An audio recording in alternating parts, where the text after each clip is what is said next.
तो मेरी टीम, मेरे सारे शेर तैयार है एग्जाम देने के लिए, लेकिन हमें पता लगाना है एग्जाम रूम में जाने से पहले हमें क्या क्या प्रिकॉशंस लेने हैं। तो एक बहुत छोटी सी वीडियो बना रही हूँ जिसमें हम बहुत ज़्यादा टाइम वेस्ट नहीं करेंगे और मैं यहाँ आपके आगे लेकर आई हूँ सारे यूएफएम। यूएफएम का मतलब होता है अनफेयर मीन्स, दैट मीन्स हम कौन कौन सी चीज़ें एग्जाम रूम में पेपर देने टाइम ध्यान रखेंगे जिससे हमारा पेपर कुछ गड़बड़ा ना जाए, कोई लॉज ना ब्रेक हो जाएं सीबीएसई के, तो उनको मैं आपको ब्रीफ करूंगी। तो जब आप एग्जाम देने जाएंगे आपको मालूम है आपकी कैमरे से मॉनिटरिंग होगी और वहां पर जो भी आपके एक्ट ऑफ अनफेयर मीन्स हैं वो मैं आपको एक्सप्लेन कर रही हूँ। सबसे पहली बात है कि आप कोई भी इलेक्ट्रॉनिक डिवाइस जिसमें मोबाइल फोन हो सकता है, कोई भी means of communication exam room में नहीं लेकर जाएंगे। It will be supported by invigilator. और अगर कोई भी स्टूडेंट कोई भी र्यूमर स्प्रेड करने में इंक्लूडेड होगा, कहीं पर भी कोई र्यूमर आप स्प्रेड करने में इनिशिएटिव ले रहे हैं, तो वो आपके लिए एक बहुत बड़ा क्राइम हो जाएगा। और उसकी पेनल्टी क्या होगी? आप इस साल और नेक्स्ट ईयर एग्जाम नहीं दे पाएंगे कोई भी सीबीएसई का।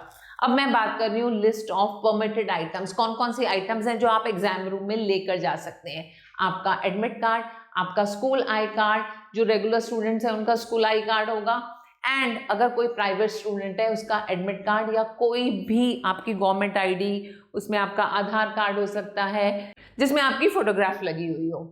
अब हम स्टेशनरी आइटम्स की बात करते हैं। उसमें आप transparent pouch, geometry box, blue या रॉयल ब्लू कलर के पेन्स कोई भी कैटेगरी के, फिर स्केल, राइटिंग पैड, इरेजर, ये सब चीज़ें ले जा सकते हैं, व्हाइटनर नहीं ले जा सकते।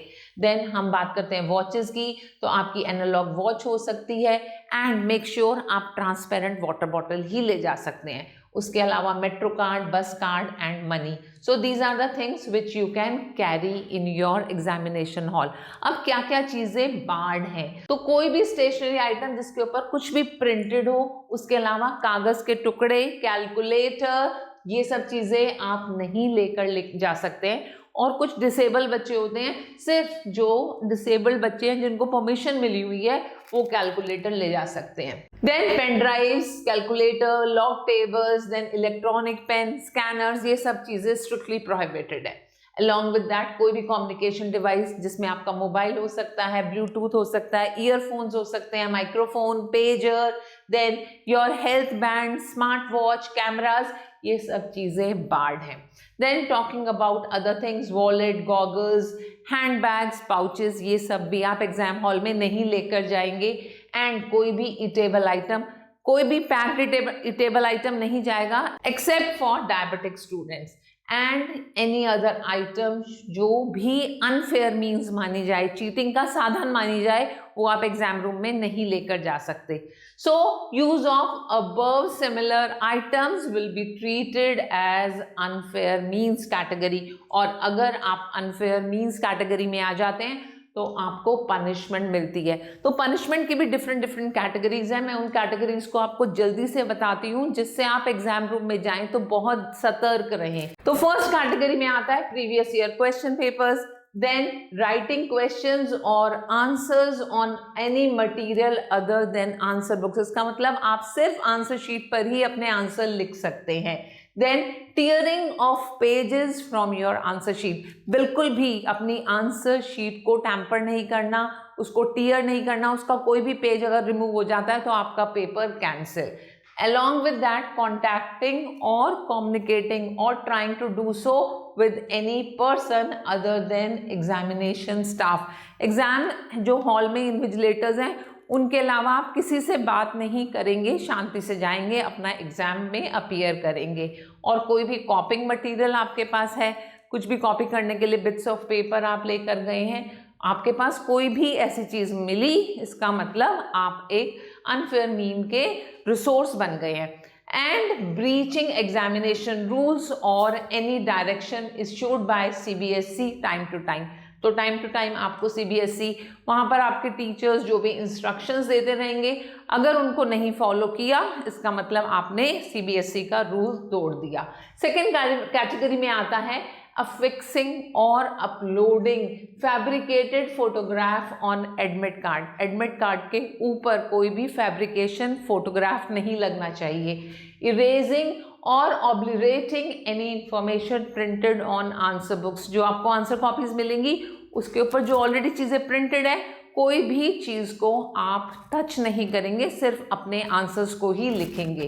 And providing wrong information on answer sheet.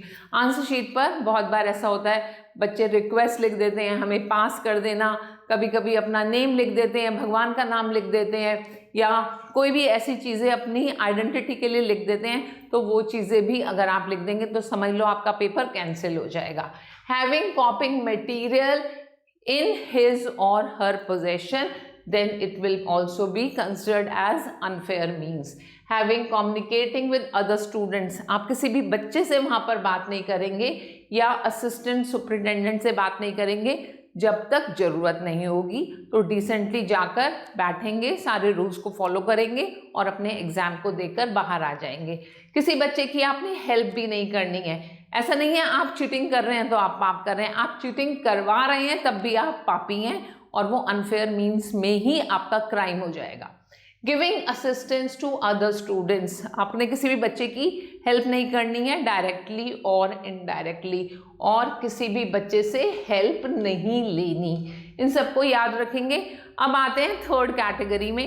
तो थर्ड कैटेगरी में आपको दिया हुआ है आंसर शीट एग्जाम रूम से बाहर बिल्कुल नहीं लेकर आनी है, और स्मगलिंग आउट क्वेश्चन पेपर्स और part there of out of examination hall.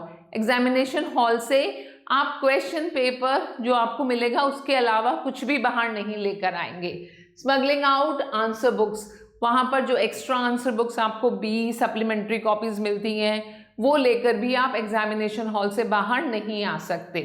Possessions, use or attempted use of electronic device.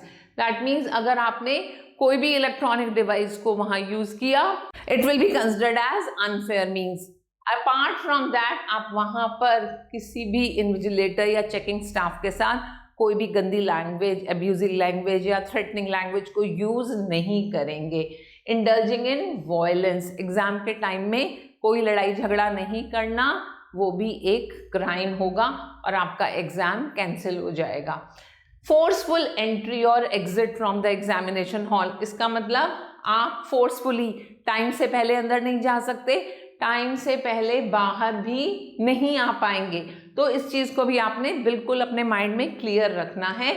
And then coming to category number 4, जहाँ पर impersonation, paying, placing, making someone else to write the exam. आप अगर किसी को पे करके सोच रहे हैं कि आपकी जगह कोई और एग्जाम दे के आएगा, then your paper will be considered cancel. Uploading, sharing any examination related material, correct or wrong on the social media. Exam room से रिलेटेड कोई भी मटेरियल आप सोशल मीडिया पर अपलोड नहीं कर सकते. एंड अप्रोचिंग एनी अथॉरिटी, तो अगर आप किसी अथॉरिटी को जाकर अप्रोच कर रहे हैं कि वो आपको हेल्प कर दे या आपको किसी भी तरह का सपोर्ट कर दे, then again it is unauthorised. Taking legal source और any other means to influence CBSE for gaining advantage, कोई भी आप फेवर के लिए कोई भी रिसोर्सेज यूज़ नहीं कर सकते.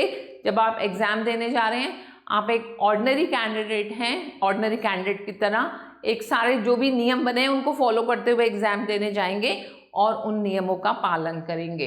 देन फिफ्थ कैटेगरी में आता है, कोई भी आप डेरोगेटरी लैंग्वेज यूज नहीं करेंगे, थ्रेटनिंग लैंग्वेज यूज नहीं करेंगे अपने पेपर्स में, एंड कोई भी आप आंसर शीट पर गंदे वर्ड्स को यूज कर अपनी आंसर शीट में लिखेंगे तो आपका पेपर कैंसिल हो जाएगा. And use of any other ink और पेंसिल फॉर राइटिंग आंसर्स, आपको मालूम है सिर्फ आप ब्लू पेन से ही अपने आंसर्स लिख सकते हैं, उसके अलावा आप कोई भी कलर का पेन पेंसिल यूज नहीं कर सकते.